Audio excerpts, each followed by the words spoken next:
आंबा जितका गवतात झाकून ठेवला ना, चौथ्या पाचव्या दिवशी तितका गोड रस निघतोय. आज माचाला लावला आणि उद्याच दिवशी माचला आंबट खट. दमाचं फळ फार दमान असतं, गोड असते, गोड असते, गोड असते. हे दुःख बदलायचे ताकदच्या पित्यात आहे. असा पिता आहे.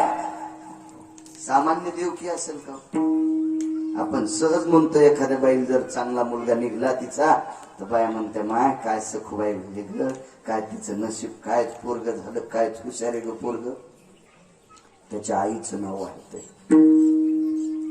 मग विश्व त्याच्या ताब्यात आहे. हा जिच्या पोटी जन्माला आला ती आई पण किती अधिकारी असेल, काय ताकद असेल, काय नाविन्य असेल, काय भक्तीची शक्ती असेल त्या माऊलीकडे, की जिच्याकडे जगाचा मालक अवतीर्ण झालाय, तो भगवान कृष्ण परमात्मा.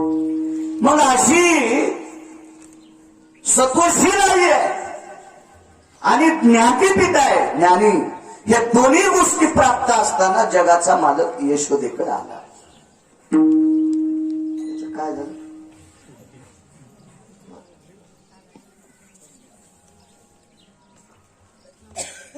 काय यशोदेकडे गेले असतील? ताबा प्रारब्ध चुकत नाही. तुम्ही पाप कुठेही करा. इथे एक मी छोटस पद ऐकलं. उजेडात होते पुण्य, अंधारात पाप, ज्याचे त्याचे हाती आहे कर्तव्याचे माप. काय म्हणायला नाही पाहिजे आमच्यासारख्या हे कीर्तनात, पण एक तुम्हाला लय असं नाद लागलेला आहे ना बास्कळ ऐकायचा. याला बास्कळ नाही म्हणताय ना, पोषक आहे. प्रत्येकाच्या हातात कर्तव्याचं माप आहे. तेव्हा मांजराला वाटतंय मी डोळे झाकून दूध प्याले म्हणजे मालकीनं आंधळी आहे, असा तिचा भ्रम आहे. काही लोकांना असं वाटतंय की मी केलेलं पाप कोणाला कळत नसेल. नाही नाही नाही नाही, इतका हुशार आहे पंढरपुरातला मालक, इतका हुशार आहे माझा काशीतला मालक. या दोन मालकाने मिळून प्रत्येक माणसासोबत दोन नौकर दिले. त्याला हे पगार काय देत असतील, आबा खाला काय देत असतील, ते कुठं खात असतील, चुली गॅस कुठं असतील, ते मला काही सांगता येणार नाही. पण प्रत्येकाच्या सोबत दोन दिले. चित्रं गुप्तं भयजायन्तो अधिष्ठितं भय लोकजना, ऋतुं भवा भय सकल सुदाना, ऋतुं भया भय सकल सुदाना, शंभो भय भयजायन्ते. चित्र आणि गुप्त नावाची दोन व्यक्ती, प्रत्येकाचं पाप पुण्य लिहित राहतात. वैकुंठातला हरी यशोदेकडे आई वडिलाला सोडून का गेला त्याचा एक मूळ मुद्दा सांगतो आणि मग पुढे सरकतो. कृता युगात एका बाईचं पोरग तपश्चर्याला बसलं. तपश्चर्या करू लागलं. ते तपश्चर्या या शब्दाचा अर्थ अनुष्ठान. मग कुठल्या तरी नामाचं अनुष्ठान करत असेल ना ते. पण भानगड अशी होती, ते पोरग होतं लाहोर चित्र सशे धरणाऱ्याचं. लाहोर सशे चित्र रानडुकर असं धरणाऱ्याचं महाराज ते पोरग होत. आणि त्यांनी तपश्चर्या केली. याची तपश्चर्या चालत असताना इकडे एक 11 वर्षाचं पोरग जरा जोरा परमार्थ करणाऱ्या माणसाचं नेलं. 11 वर्षाचं मुलगा होतं.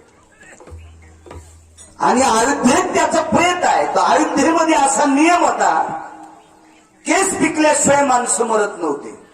अशा 2 नगऱ्या होत्या. एक रुक्मांगद राजाची नगरी आणि एक राजा दशरथाची नगरी. व या 2 नगरीमध्ये माणसं तरुण मरत नव्हते. ताकद होती, ताकद.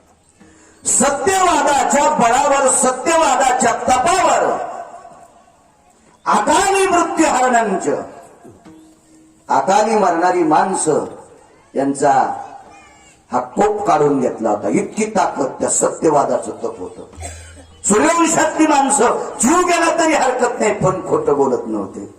प्राण जाय परी रघुकुल रीत, रघुकुल रीत सदा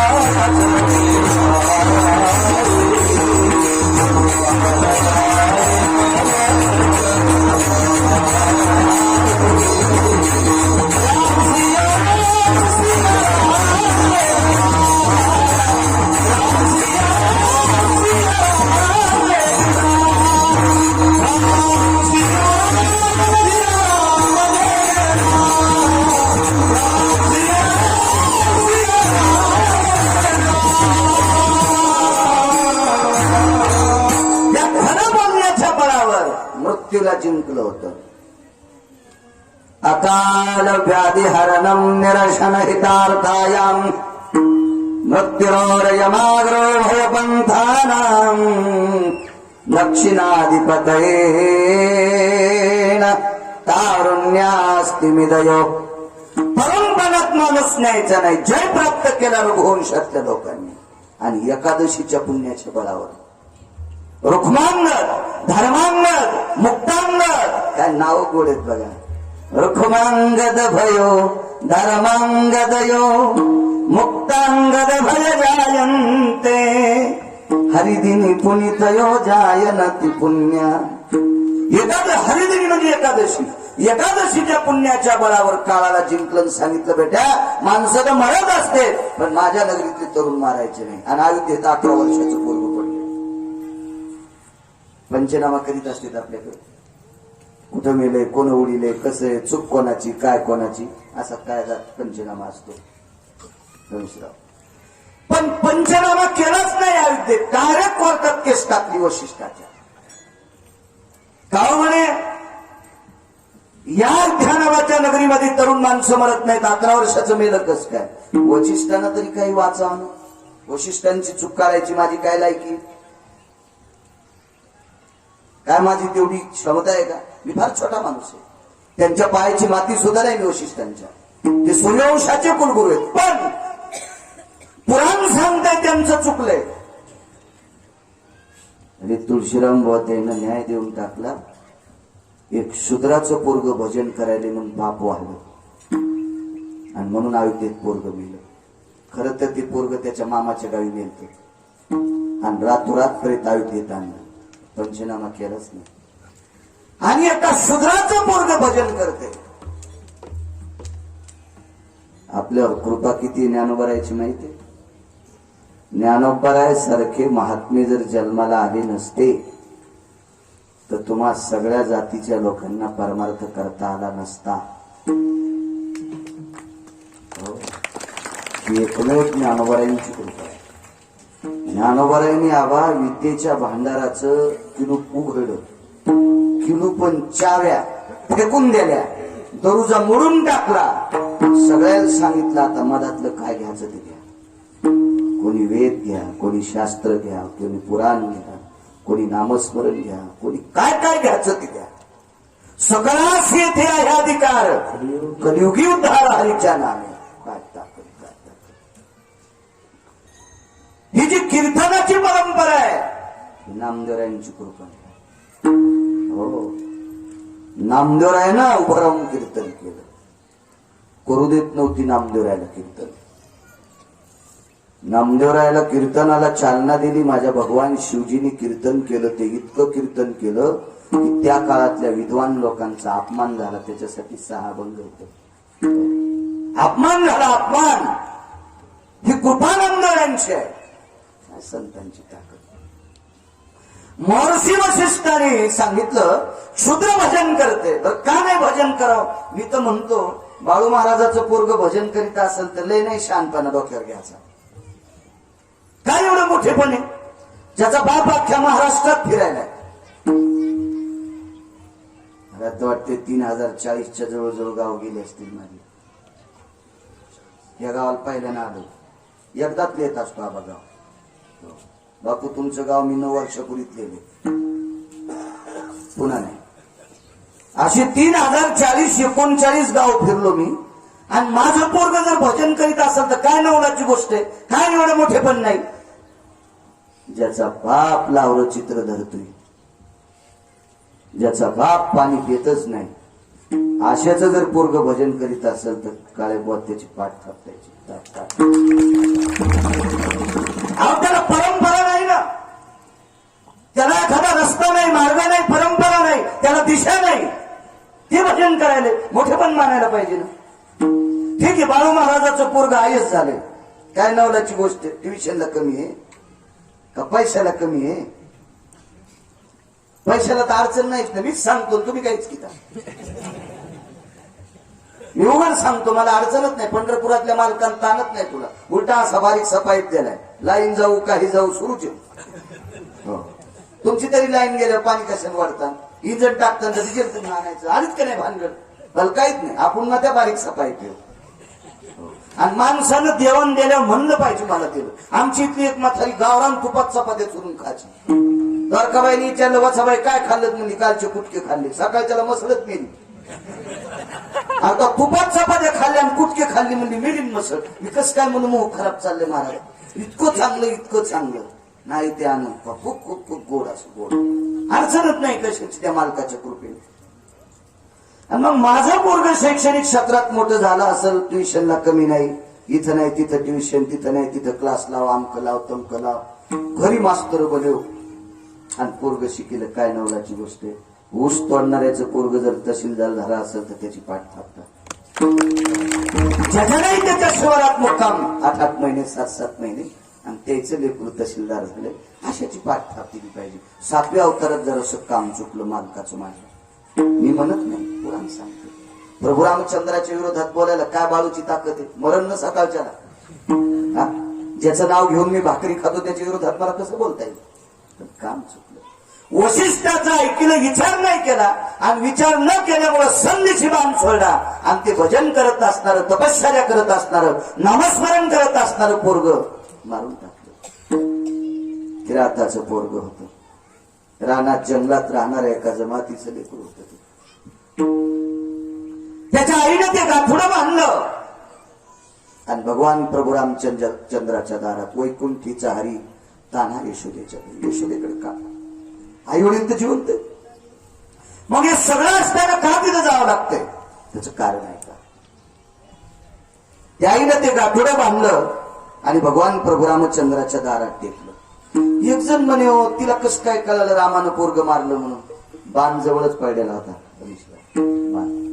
ज्या बाणानं पोरग मारलंय ते बाण तिथंच आहे गोळी हाणल्यावर पुढचं तोंड पुढच्याच्या अंगात जातं आणि मागचं ते कारतूस खाली पडत असते त्या कारतूसावर बी नंबर असतो आणि पुढच्यावर बी नंबर असतो असं मी तुमच्यासारखे ऐकून ऐकले विठाला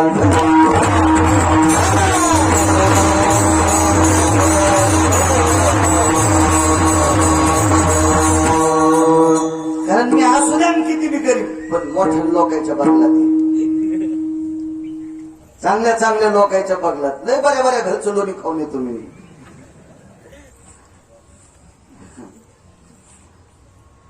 बाण मात्र तिथं पडलेला आहे त्या बाईनं तो बाण असा पाठीला खोसला कंबर पट्ट्यात आणि वयस्कर मात्र लेकरू गेल्यावर काय वाटलं असं तिला पोटचा गोळा आहे लेकरावर किती जिव्हाळा असतो तो फक्त मायबापालाच विचारायचा आतुट जिव्हाळा आतुट दारात बसली दारात एक आश्वस्ताचं झाड होतं म्हणजे पिंपळाचं झाड रडू लागली रात्रभर सकाळी 4 वाजता सुनंदजीचं आटपलं आणि भगवान प्रभू रामचंद्राला भेटण्यासाठी स्नानगीन करून सकाळी निघाली मोठी लोक शक्यतो लय लवकर उठत असतात म्हणूनच ती मोठी होत असतात वाक्य नीट ऐका मोठी माणसं शक्यतो लवकर उठत असतात म्हणून ती मोठी होत असतात हे भंगारे 10:30ला दात घासीत असतात म्हणून यांचा संध्याकाळी ठिकाणा नसतो माणसं बसल्या मोठ्याल्या लोकांची काच पण खाली करीन काऊन करीन त्या बापाची जी आगिरी कधी एशी लावून जाईन ना तू 10:30ला दात घासायला जशी याच्या आज्यानं 300 एकर जमीनच कमवून ठेवती याला आपल्याकडे लवकर उठणं याला विज्ञानही सांगते शास्त्रही सांगते पुराणही सांगते वेदही सांगते आणि हल्लीचेही सांगते लवकर उठण्याला फार मोठं नाव आहे सगळ्या दृष्टीनं गोड आहे पोषक आहे लवकर उठले सुमंत आणि भगवंताला मुजरा करायला गेले आजही आबा तुमच्या क्षेत्रातली जी लोक आहेत ते जास्त झोपत नाहीत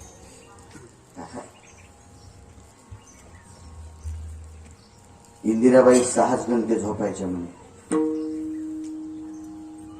असं मी एका चांगल्या व्यक्तीतून ऐकलं 6 घंटे आजही देशाचा कारभार चालवणारी सगळी जी लोक आहेत मोठी त्यांना झोपा कमी आहेत म्हणून ती माणसं मोठी आहेत आपल्याकडे काय असतं माहितीये का एक वाक्य वापरू नये पण वापरतो. आपल्याकडे खाणं कमी आणि परसाकडीला जाणं जास्त.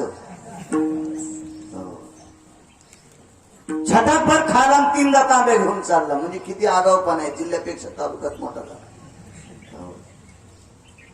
काम कमी आणि देखावा जास्त. हे मीच वाहतो. तुला माहिती आहेत का रताळ खायला लागते कवरी आणि ही जमीन मीच वाहतो. भैमुगाच्या शेंगाचा पत्ता नाही खायला लागते कवरी. देखावा जास्त आहे आपल्याकडे. म्हणून आपण म्हणून ही माणसं आपण नाही म्हणणार. म्हणून ही माणसं भिकारचोट असतात.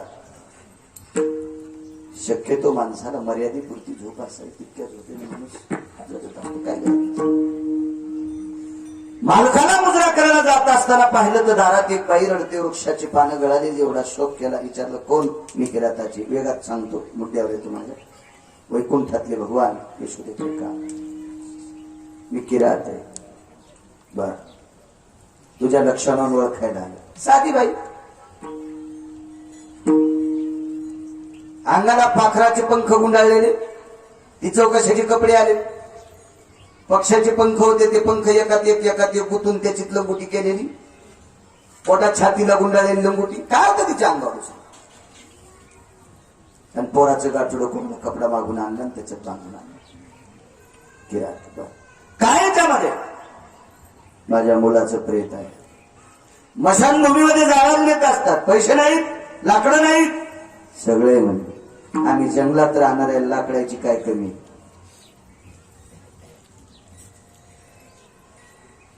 आणि मेलेली माणसं मशानात जाळतात आम्हाला याचं ज्ञान आहे. पण मांडी खाली ठेवलेला बाण काढला आणि सुमंतल दाखिला कोणाचा आहे? तो भगवंताची मुद्रा मारलेला बाण होता. प्रभू रामचंद्राचा बाण. या बाणान पोरग मेले. माती करायला नेते मी, मला कळते. पण रामचंद्रांनी माझा मुलगा का मारला हे मला विचारायचं.